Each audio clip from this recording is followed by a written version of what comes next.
وسلموا علی رسولہ الکریم وعلی آلہ واصحابہ اجمعین،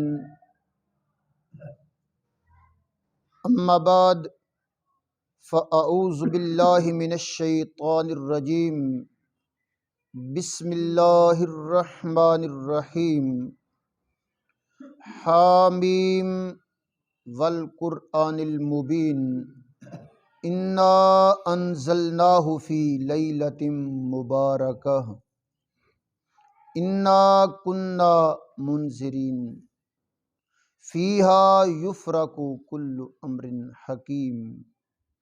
صدق اللہ العظیم وبلغنا رسولہ النبی الکریم الامین۔ ان اللہ وملائکتہ یصلون علی النبی یا ایہا الذین آمنوا صلوا علیہ وسلموا تسلیما۔ الصلاۃ والسلام علیک یا سیدی یا رسول اللہ وعلی آلک واصحابک یا سیدی یا حبیب اللہ۔ الصلاۃ والسلام علیک یا سیدی یا خیر خلق اللہ وعلی آلک واصحابک یا سیدی یا نبی اللہ۔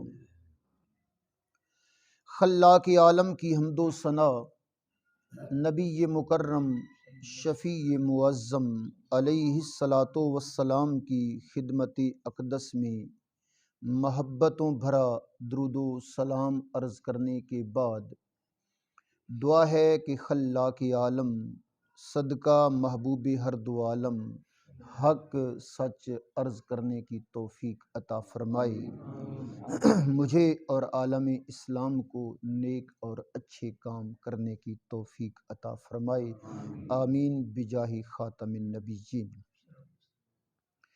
آج کی رات 15 شعبان کی رات ہے۔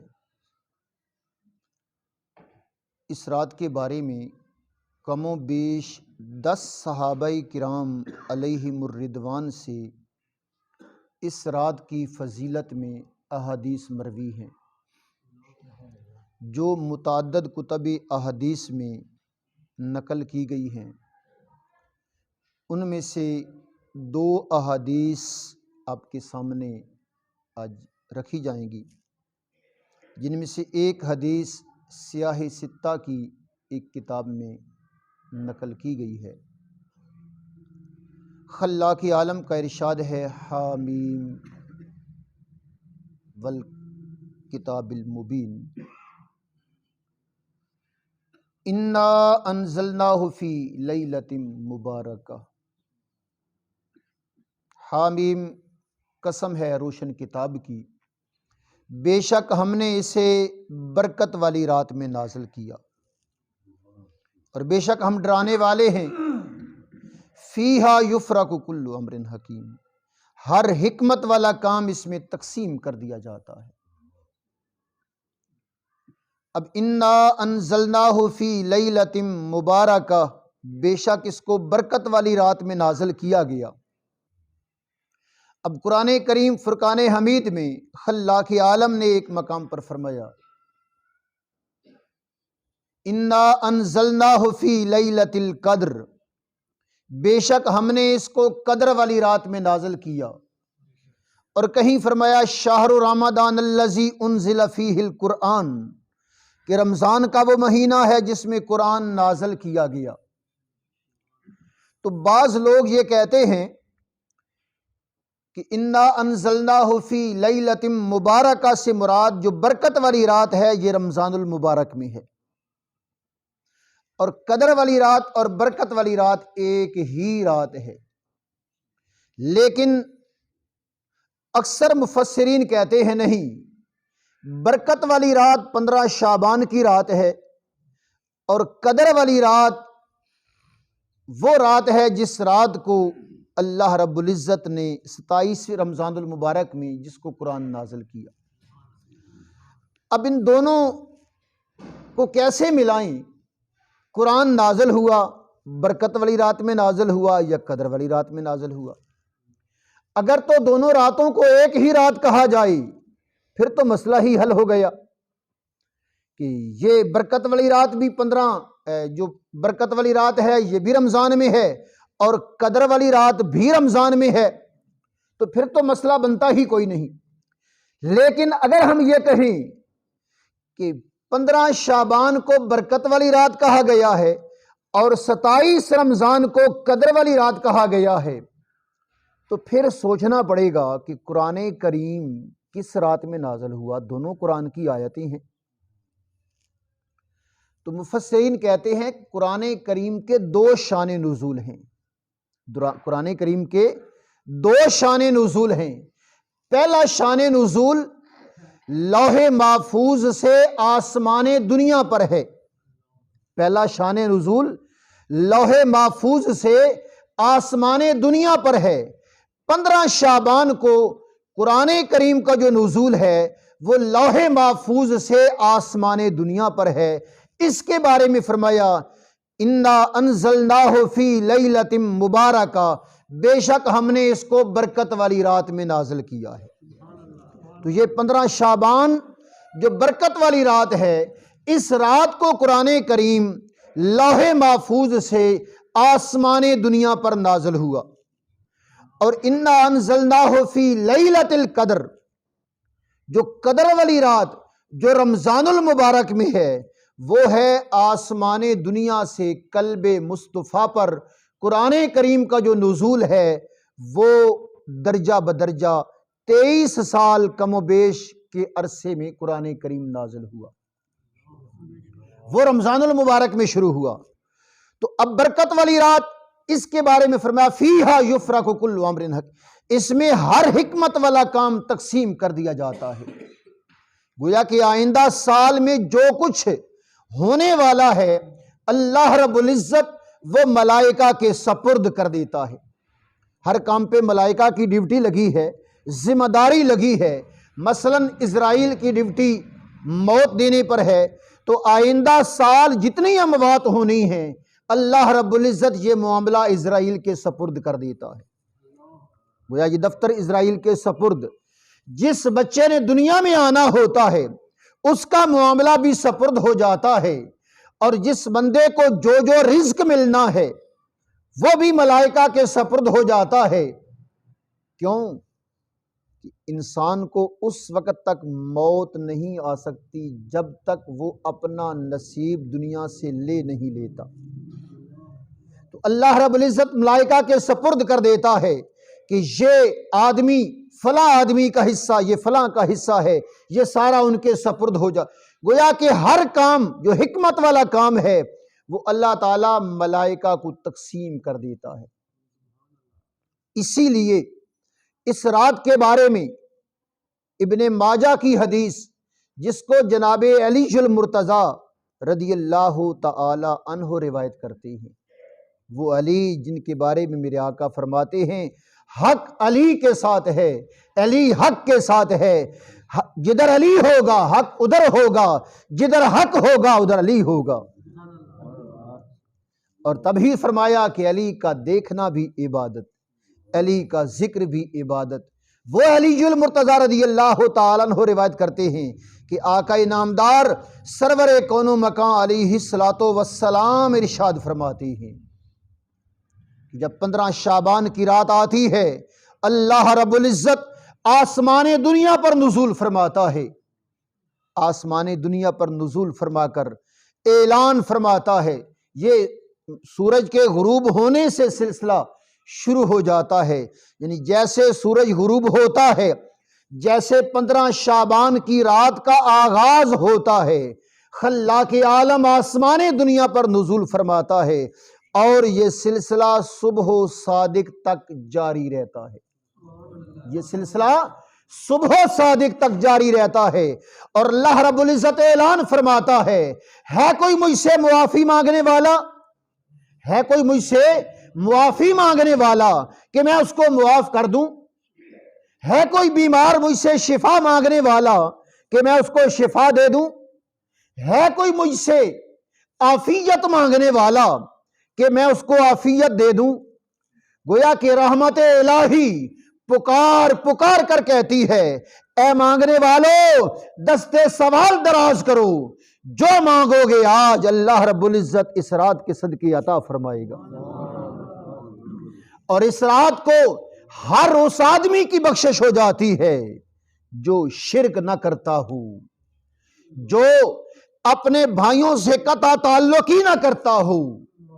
یاد رکھیے، قطع تعلق ہی کرنا، بھائیوں سے تعلق توڑنا، یہ بہت بڑا جرم ہے۔ اس رات کو بھائیوں سے تعلق توڑنے والے کی بخشش نہیں ہوگی۔ تو اس سے سمجھ جائیے کہ یہ کتنا بڑا جرم ہے، کتنا بڑا گناہ ہے۔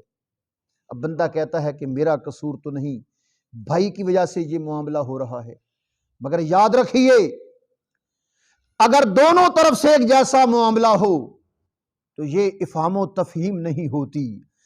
افہام و تفہیم تب ہوتی ہے اگر ایک طرف سے کوئی سختی بھی ہو جائے دوسرا برداشت کر جائے۔ اگر دونوں طرف سے ایک ہی جیسا ماحول رکھا جائے تو خاندان جڑتے نہیں، بگڑ جاتے ہیں، بکھر جاتے ہیں۔ تو فرمایا اس رات بھائیوں سے تعلق توڑنے والے کی بخشش نہیں ہوگی، اور عادی شرابی جو شراب پینے کا عادی ہے اس کی بھی اس رات کو بخشش نہیں ہوگی۔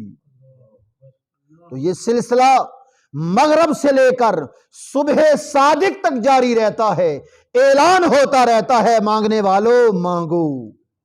اور یاد رکھیے جب اس رات کو انسان کے مقدر کو تقسیم کیا جا رہا ہو اور بندہ اس وقت اللہ کے حضور حاضر ہو کر بخشش مانگ رہا ہو، رزق مانگ رہا ہو، رزق حلال مانگ رہا ہو، باہمی اتفاق مانگ رہا ہو، اپنی راحت و سکون مانگ رہا ہو، تو اللہ رب العزت کی رحمت کبھی یہ گوارا نہیں کرے گی کہ بندہ دنیا میں مجھے پکار رہا ہے اور میں اس کے مقدر میں وہ سختی لکھ دوں، وہ نرمی ہی لکھے گا، آسانیاں ہی آسانیاں ہوں گی اور بخشش ہی بخشش ہوگی۔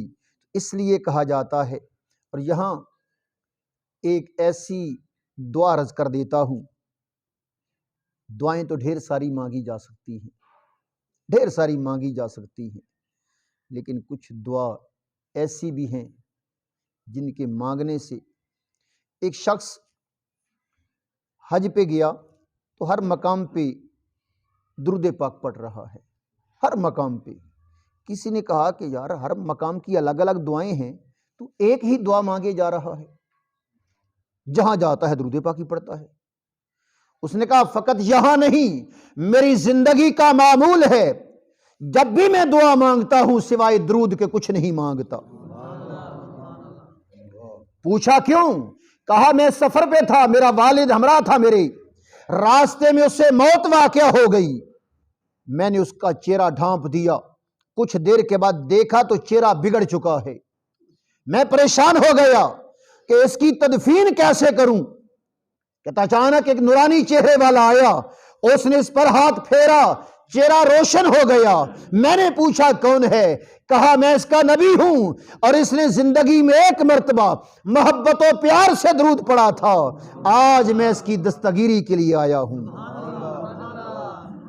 کہتا ہے اس دن کے بعد سوائے درود کے میں کوئی اور دعا نہیں مانگتا، کیونکہ جب درود مانگا جائے، پڑھا جائے تو ساری مشکلات، ساری دعائیں قبول ہو جاتی ہیں۔ تو اس رات کو کثرت سے درود پاک، کیونکہ باقی ہر دعا جو ہے اللہ کی مرضی قبول کرے نہ کرے، وہ قبول تو کرتا ہی ہے۔ رابعہ بصری سے کسی نے پوچھا ہم نماز پڑھتے ہیں، ہمیں کیسے معلوم ہو کہ ہماری نماز قبول ہے کہ نہیں؟ تو آپ فرماتی ہیں کہ اللہ کی توفیق کے بغیر تم نماز پڑھ ہی نہیں سکتے، جب رب توفیق دیتا ہے تو قبول بھی فرماتا ہے۔ تو بسا اوقات یہ ضرور ہوتا ہے بندہ دعا کچھ مانگ رہا ہوتا ہے، اسے مل کچھ رہا ہوتا ہے، یہ دعا قیامت کے لیے محفوظ کر دی جاتی ہے، مگر درود ایسی عبادت ہے، ایسی دعا ہے، دنیا میں بھی قبول ہوگی اور آخرت میں ذخیرہ بھی ملے گی۔ تو فیہا یفرق کل امر حکیم، جب ہر حکمت والا کام تقسیم ہو رہا ہو، تم درود پاک پڑھ رہے ہو، تو سب سے بہترین مانگنے کا طریقہ درود پاک ہے۔ تلاوت بھی کرو، ذکر و اذکار بھی کرو، نوافل بھی پڑھو۔ 4 رکعت نماز یہ صلاۃ الحاجات کے نام سے پڑھی جاتی ہے۔ ہر رکعت میں 50 مرتبہ کل شریف پڑھا جاتا ہے۔ 4 کی نیت، ہر رکعت میں 50 مرتبہ کل شریف پڑھیں، اس کے بعد درود پاک پڑھ کر بارگاہ ایزدی سے جو مانگیں اللہ رب العزت اپنی رحمت کے ساتھ قبول فرمائے گا۔ میں نے عرض کیا تھا کہ ایک حدیث حضرت علی المرتضیٰ رضی اللہ تعالی عنہ سے روایت ہے، اور دوسری روایت سیدہ عائشہ صدیقہ رضی اللہ تعالی عنہا، نبی کریم علیہ الصلوۃ والسلام کی سب سے محبوب بیوی، اور وہ زوجہ محترمہ جن کے حجرہ میں وحی الہی نازل ہوتی تھی، وہ زوجہ محترمہ جن کے حجرہ انور میں آج بھی میرے آقا آرام فرما ہیں۔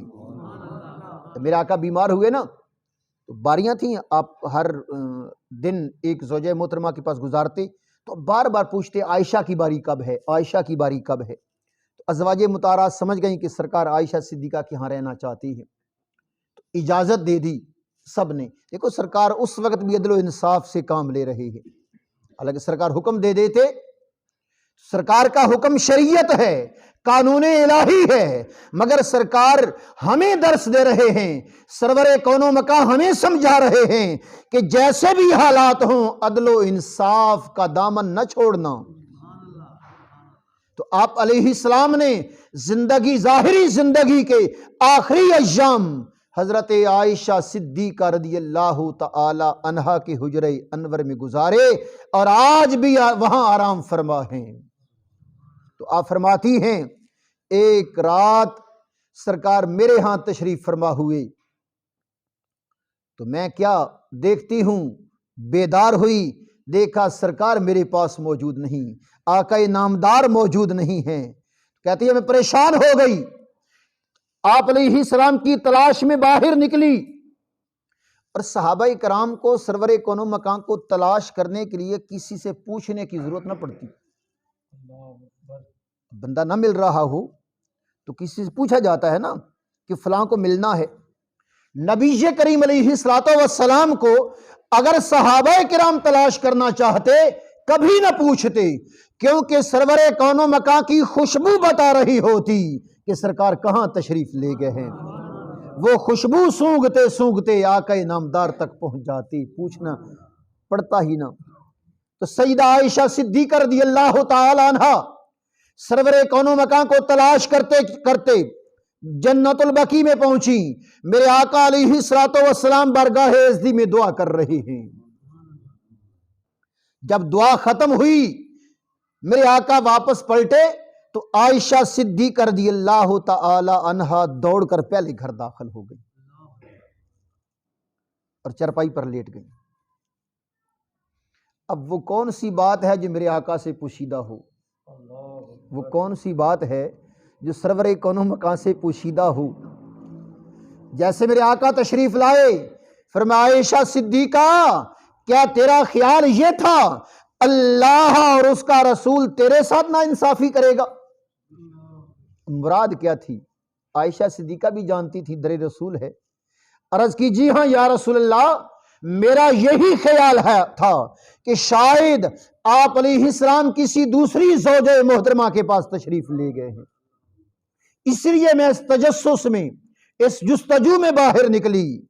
دیکھو سرکار نے فرمایا کیا تیرا یہ خیال تھا اللہ اور اس کا رسول؟ کام رسول کریم کا تھا، فعل رسول کریم کا تھا۔ فرمایا کیا تیرا یہ خیال ہے اللہ اور اس کا رسول تیرے ساتھ ناانصافی کرے گا؟ تو عائشہ صدیقہ نے بھی سچ بات کہہ دی۔ آج کی مسلمان خاتون ہو نا وہ طرح طرح کی تعویلیں کرے گی، نہیں میرا یہ مراد نہیں تھی، میرا یہ مقصد نہیں، مگر صحابی رسول سے سرکار پوچھتے تو وہ دل کی بات جو دل میں ہوتی وہی بتا دیتی، کیونکہ جانتے ہوتے کہ اس در میں کسی بات پر پردہ تو ڈالا ہی نہیں جا سکتا، جو ہمارے دلوں میں سوچ بھی ہو نبی کریم علیہ السلام اس سوچ کو بھی جانتے ہیں۔ تو میرے آقا علیہ الصلوۃ والسلام فرمایا عائشہ کیا تو نہیں جانتی آج کون سی رات ہے؟ کیا تو نہیں جانتی آج کون سی رات ہے؟ آج 15 شعبان کی رات ہے، اور اس رات اللہ رب العزت بنی کلب کی بکریوں کے بالوں کے برابر اس امت کے گناہگاروں کو بخش دیتا ہے۔ بنی کلب کا ریوڑ مشہور تھی، بہت بڑھیا بکریاں تھیں۔ فرمایا کہ اس رات بنی کلب کی بکریوں کے بالوں کے برابر خلاق عالم اس امت کے گناہگاروں کو بخش دیتا ہے۔ اور فرمایا اے عائشہ، اس رات ہر ایماندار جو بھی ایمان والا ہو اللہ اس کے لیے بخشش کو لازم کر دیتا ہے، سوائے عادی شرابی کے اور سوائے اس کے جو قطع تعلقی کرنے والا ہو۔ تو اس حدیث پاک سے ایک تو یہ نتیجہ نکلا کہ اس رات کو عبادت کرنا۔ اب کچھ لوگ یہ کہیں گے کہ دیکھو نبی کریم علیہ الصلوۃ والسلام کا معمول نہیں تھا، اگر آپ علیہ الصلوۃ والسلام معمول بنا لیتے تو کیا خیال ہے ہم پر وہ بات واجب نہ ہو جاتی؟ واجب ہو جاتی، ہم پر عمل کرنا لازم ہو جاتا۔ وہ نبی جو 50 نمازوں سے کم کرا کے 5 عطا فرماتا ہے، وہ کیوں کر یہ برداشت کریں گے کہ میری امت اتنی مشکلات میں آئے؟ تبھی تو 3 دن آپ علیہ السلام نے تراویحیں پڑھائی ہیں، 3 دن، باقی تراویحیں نہیں پڑھائی، اس لیے کہ اگر میں نے مسلسل پڑھا دی تو یہی واجب ہو جائیں گی میری امت واجب، کیونکہ جو نفلی نماز ہے نا یہ سنت مؤکدہ سنت ہے، سنت نماز ہے، واجب اور سنت میں بہت بڑا فرق ہے، پھر کبھی آپ کو واجب سنت اور فرض کے بارے میں بتایا جائے گا۔ آج اتنا ہی کہ آپ علیہ الصلوۃ والسلام کا معمول یہ نہ بنا کہیں یہ فرض و واجب نہ ہو جائے، اس لیے آپ علیہ السلام کا معمول نہیں تھا رات کو عبادت کرنا۔ اللہ رب العزت کے محبوب علیہ السلام کی سنت ہے، اور اس رات کو اگر قبرستان جایا جا سکے تو بھی سنت ہے۔ لیکن یہاں ایک اہم بات میں عرض کرتا ہوں، قبرستان جانے کا مقصد کیا ہوتا ہے؟ فوت شدگان کے لیے مغفرت کی دعا، مغفرت کی دعا۔ اگر جا سکتے ہیں تو پوری سنت پہ عمل ہوگا، اگر نہیں جا سکتے تو اپنے گھروں میں بیٹھ کر اپنے فوت شدگان کے لیے مغفرت کی دعا کرو تو آدھی سنت پر تب بھی عمل ہو جائے گا، آدھی سنت پر تب بھی مقصد جانا وہ پورا ہو جائے گا، سرکار کا تشریف لے جانے کا قبرستان وہ مقصد وہ پورا ہو جائے گا۔ اس لیے اگر قبرستان قریب ہو یا جانا آسانی سے ممکن ہو تو جا کر دعائے مغفرت وہاں کی جائے۔ ایک تو یہ بھی معلوم ہوا کہ قبروں پر کچھ لوگ کہتے ہیں نا یار رب تو جہاں بھی مانگو سن لیتا ہے، جہاں گھر بیٹھ کر مانگ لو، جہاں بھی مانگو رب سن لیتا ہے، یہ کہا جاتا ہے۔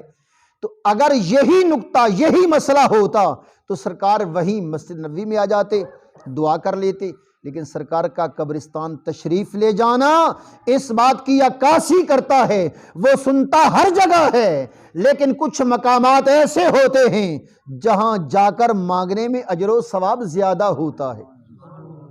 اس لیے قبرستان قبروں پر جا کر دعا مانگنا یہ بھی میرے آقا کی سنتا رب ہر جگہ ہے، لیکن وہاں جانا بھی سنت مصطفیٰ صلی اللہ علیہ وآلہ وسلم ہے۔ تو یہ تھی اس رات کے حوالے سے چند ضروری گزارشات۔